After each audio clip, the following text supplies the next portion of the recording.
Hello everybody, welcome back to our channel let's prep today. তো আমরা যে world map series শুরু করেছিলাম সেখানে আমরা ওশিয়ানস গুলো পড়ে ফেলেছিলাম। এবার আমরা শুরু করেছিলাম কন্টিনেন্ট। তো আগের দিন আমরা পড়তে শুরু করেছিলাম এশিয়া। তো এশিয়া আমরা বলেছিলাম যে দুটো পার্টে পড়বো। তো আজকে আমাদের হচ্ছে পার্ট 2। আগের দিন আমরা যে এশিয়ার পার্ট 1 পড়েছিলাম সেখানে আমরা এশিয়ার যে বিভিন্ন কান্ট্রি সেগুলো আমরা ম্যাপের মাধ্যমে লোকেট করেছিলাম। আজকে আমরা পড়বো এশিয়ার ফিজিক্যাল ফিচার সম্বন্ধে। তো এশিয়ার ফিজিক্যাল ফিচার্স পড়ার আগে আগের দিনের যে পড়াগুলো সেগুলো আমরা একবার কুইক রিভিশন করে নিই। তো আগের দিন আমরা যে ম্যাপের মাধ্যমে কান্ট্রিগুলো দেখেছিলাম সেগুলো আমরা আজকে আর একবার দেখে নেব। তো আমরা কয়টি ভাগে ভাগ করেছিলাম আমাদের এশিয়াকে? North Asia, East Asia, Central Asia, Western Asia, South Asia এবং সাউথ ইস্ট এশিয়া। আমরা টোটাল 6টি ভাগে কিন্তু এশিয়াকে ভাগ করেছিলাম। তো আমরা প্রত্যেকটা রিজনে কোন কোন কান্ট্রি আছে সেগুলো কিন্তু দেখেছিলাম। তো আমাদের যে নর্দার্ন এশিয়াতে আমরা দেখেছিলাম যে একটি কান্ট্রি আছে, সেটা হচ্ছে রাশিয়া। এর উপরের যে নীল কালারের অংশটা এটা হচ্ছে আমাদের নর্দার্ন এশিয়ার একটি কান্ট্রি, সেটা হচ্ছে রাশিয়া। কিন্তু রাশিয়ার পুরোপুরি নয়, রাশিয়ার কিছু অংশ কিন্তু আমাদের ইউরোপের পার্ট, আর বেশিরভাগ অংশটাই আমাদের হচ্ছে নর্দার্ন এশিয়ার অংশ। তারপর আমরা দেখেছিলাম ইস্টার্ন এশিয়াতে কি কি কান্ট্রি ছিল? China, Mongolia, north Korea, south Korea এবং জাপান। ঠিক আছে। আর আমরা দেখেছিলাম সেন্ট্রাল এশিয়াতে ছিল কাজাখস্তান, উজবেকিস্তান, কিরগিজস্তান, তাজিকিস্তান এবং তুর্কমেনিস্তান। আর আমাদের ওয়েস্টার্ন এশিয়াতে কি কি ছিল? ওয়েস্টার্ন এশিয়াতে ছিল আমাদের ইরান, ইরাক, সিরিয়া, লেবানন, নিচের দিকে হচ্ছে ইসরায়েল আর জর্ডান। ঠিক আছে। আর উপরের দিকে যদি চলে যায়, এখানে আছে আমাদের ছোট্ট করে সিপ্রাস, এখানে আছে আমাদের টার্কি, তার উপরে আর এদিকে আছে উপরে তিনটে কি কি আছে? জর্জিয়া, আজারবাইজান আর আর্মেনিয়া।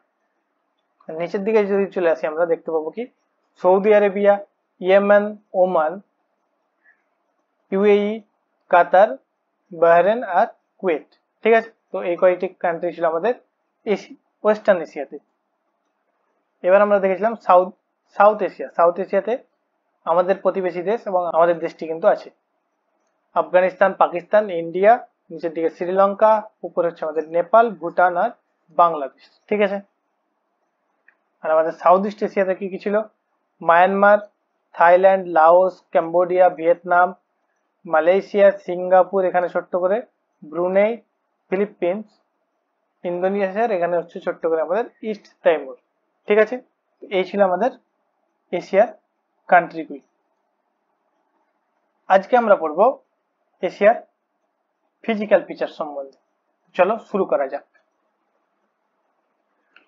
তো প্রথমেই আমাদের কি আছে দেখো, প্রথমেই আমাদের আছে কিন্তু mountains.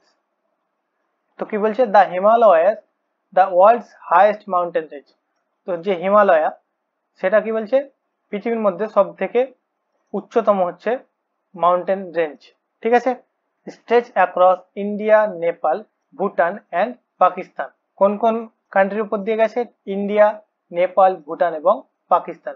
Other notable ranges include the Karakoram, Tian Shan এবং ককাসাস। তো আমাদের আরো অন্যান্য অনেক আমাদের মাউন্টেন কিন্তু আমাদের এশিয়াতে আছে, যেমন তিয়ানসা, কারাকোরাম, ককাসাস। তারপরে আমাদের আছে আলটাই মাউন্টেন্স, হিন্দুকুশ, সুলেমান। ঠিক আছে।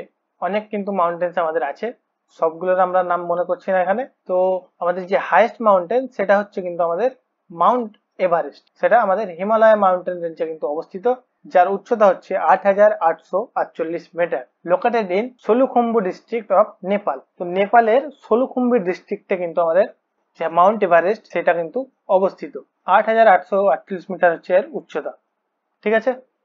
আর আমাদের পামির নট, এই নট মানে কি? পামির নট জিনিসটা কি? আমরা যদি লক্ষ্য করি, মনে করি যে গাছের গোড়া, তো গাছের গোড়া থেকে যেমন শিকড় বের হয়, ঠিক আছে, ওই রকম তোমরা মনে করতে পারো এই যে পামির নট জায়গাটা আছে, এখান থেকে কিন্তু বিভিন্ন মাউন্টেন রেঞ্জ কিন্তু বার হয়েছে, বা বিভিন্ন মাউন্টেন রেঞ্জ ওখানে এসে যুক্ত হয়েছে। ঠিক আছে। তো ওই জায়গাটাকে বলা হয় পামির নট। নট মানে হচ্ছে গাছ। এই দেখো, দেখো হিমালয়াস, কারাকোরাম, তারপরে তিয়ানসা, হিন্দুকুশ, যে বিভিন্ন আমাদের মাউন্টেন রেঞ্জ গুলো আছে সেগুলো কিন্তু পামির নট এই জায়গাটায় এসে কিন্তু মিলিত হয়েছে। পামির বলে একটা জায়গা আছে, সেখানে এসে মিলিত হয়েছে। এই জায়গাটার নাম দেওয়া হয়েছে কিন্তু পামির নট। নট মানে হচ্ছে আমাদের গাঁট, ঠিক আছে। নেক্সট হচ্ছে আমাদের rivers. The Yangtze, Yellow, Mekong, Ganga and Brahmaputra আর some of Asia's longest and most important rivers. আমাদের লংগেস্ট যে কিছু কিছু রিভার্স সেগুলো হচ্ছে আমাদের গঙ্গা, ইয়োলো, মেকং, ইয়াংজে, তারপরে আমাদের আরো আছে ব্রহ্মপুত্র, ঠিক আছে। তো আমাদের যে এশিয়ার মধ্যে সব থেকে লংগেস্ট রিভার সেটা কি, সেটা হচ্ছে আমাদের ইয়াংসিকিয়াং বা ইয়াংজে রিভার, ঠিক আছে। কোথায় অবস্থিত? এটা অবস্থিত আমাদের চায়নাতে। এর যে দৈর্ঘ্য সেটা হচ্ছে 6300 কিলোমিটার। এটি হচ্ছে এশিয়ার সব থেকে লংগেস্ট এবং লার্জেস্ট আমাদের নদী, ঠিক আছে। এটা কিন্তু ওয়ার্ল্ডের মধ্যে থার্ড লার্জেস্ট। আর আমাদের লার্জেস্ট হচ্ছে ওয়ার্ল্ডের মধ্যে কি, লার্জেস্ট হচ্ছে অ্যামাজন এবং লংগেস্ট হচ্ছে কিন্তু আমাদের নীল রিভার, ঠিক আছে, ওয়ার্ল্ডের মধ্যে। আর এশিয়ার মধ্যে আমাদের লংগেস্ট এবং লার্জেস্ট হচ্ছে আমাদের ইয়াংজে বা ইয়াংসিকিয়াং। আর আমাদের ভারতের মধ্যে সব থেকে দীর্ঘতম নদী কোনটি, লংগেস্ট রিভার, সেটা হচ্ছে আমাদের গাঙ্গেস বা গঙ্গা। নেক্সট আমাদের যদি লক্ষ্য করি ডেজার্টস, মরুভূমি। তো মরুভূমিতে যদি দেখি আমরা, the Gobi desert in Mongolia and China and the Arabian desert in the Middle East and the Thor desert in India are significant arid regions. তো কিছু কিছু গুরুত্বপূর্ণ যে মরুভূমি, যেমন হচ্ছে আমাদের গোবি ডেজার্ট, এটা কোথায় অবস্থিত, আমাদের নর্দার্ন চায়না এবং সাদার্ন আমাদের মঙ্গোলিয়া কিন্তু এটা অবস্থিত। আমাদের থর ডেজার্ট, থর মরুভূমি, সবাই অনেকেই নাম শুনেছে, এটা কোথায় অবস্থিত, ভারতের রাজস্থানে কিন্তু থর মরুভূমি কিন্তু অবস্থিত। আর আমাদের আছে আরাবিয়ান ডেজার্ট, যেটা আরাবিয়ান পেনিনসুলার উপরে কিন্তু অবস্থিত, ঠিক আছে। The Arabian desert is the largest desert in Asia and the fourth largest in the world. তো কি বলছে যে আরাবিয়ান ডেজার্ট সেটা হচ্ছে আমাদের এশিয়ার মধ্যে সব থেকে বড় মরুভূমি এবং the fourth largest in the world, এবং পৃথিবীর মধ্যে কিন্তু সেটা 4 নম্বর, ঠিক আছে।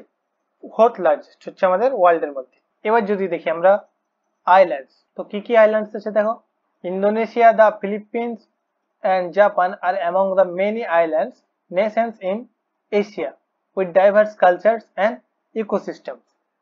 তো ইন্দোনেশিয়া, ফিলিপিন্স, জাপান এগুলো হচ্ছে আইল্যান্ড নেশন, ঠিক আছে। আমরা যেগুলো পড়েছিলাম এগুলো কান্ট্রি, তো এগুলো হচ্ছে আমাদের আইল্যান্ড নেশন। আর কি বলছে, Borneo is the largest island in Asia. The three nations that are share the island Indonesia, Malaysia এবং ব্রুনেই। তো বর্নিও বলে একটা আইল্যান্ড আছে, এই যে এখানে তোমরা দেখতে পাচ্ছ। এটা কি করে, ব্রুনেই, মালয়েশিয়া এবং আমাদের ইন্দোনেশিয়ার পার্ট কিন্তু এর মধ্যে পড়ে, ঠিক আছে। তো ইন্দোনেশিয়া, ব্রুনেই এবং মালয়েশিয়ার পার্ট কিন্তু আমাদের এই বর্নিও আইল্যান্ডের মধ্যে অবস্থিত, বুঝে গেল। নেক্সট আমাদের আছে coast lines. Asia's extensive coastlines border the Pacific, Indian and Arctic Ocean with many bays, gulfs and seas such as the South China Sea and Red Sea. তো আমাদের যে এশিয়ার যে কোস্ট লাইন সেটা দৈর্ঘ্য হচ্ছে আমাদের 62,800 কিলোমিটার। তো এশিয়ার যে কোস্ট লাইন এটা কার কার সঙ্গে শেয়ার করে, তো দেখো প্যাসিফিক ওশিয়ান, ইন্ডিয়ান ওশিয়ান এবং আর্কটিক ওশিয়ানের সঙ্গে, with many base, gulfs and সিজ, এবং কিছু কিছু যেমন সি এবং গালফের সঙ্গে, যেমন এখানে আছে আমাদের রেড সি, এদিকে আছে গালফ অফ এডেন, এখানে অ্যারাবিয়ান সির সঙ্গে শেয়ার করে, এখানে বে অফ বেঙ্গলের সঙ্গে, ঠিক আছে। এদিকে আছে আমাদের মেডিটেরেনিয়ান সি, এই উপরে আছে আমাদের দেখো ব্ল্যাক সি, এখানে আছে আমাদের ভিতরে ক্যাসপিয়ান সি। তো এই সমস্ত সি এবং আমাদের প্যাসিফিক ওশিয়ান, ইন্ডিয়ান ওশিয়ান এবং আর্কটিক ওশিয়ানের সঙ্গে কিন্তু এশিয়া কোস্ট লাইন কিন্তু শেয়ার করে, যার এশিয়ার কোস্ট লাইনের দৈর্ঘ্য কত, দৈর্ঘ্য হচ্ছে 62,800 কিলোমিটার, ঠিক আছে। তো এই ছিল আমাদের আজকের ভিডিও। যদি ভালো লেগে থাকে অবশ্যই লাইক করো, কমেন্ট করো এবং সাবস্ক্রাইব করো।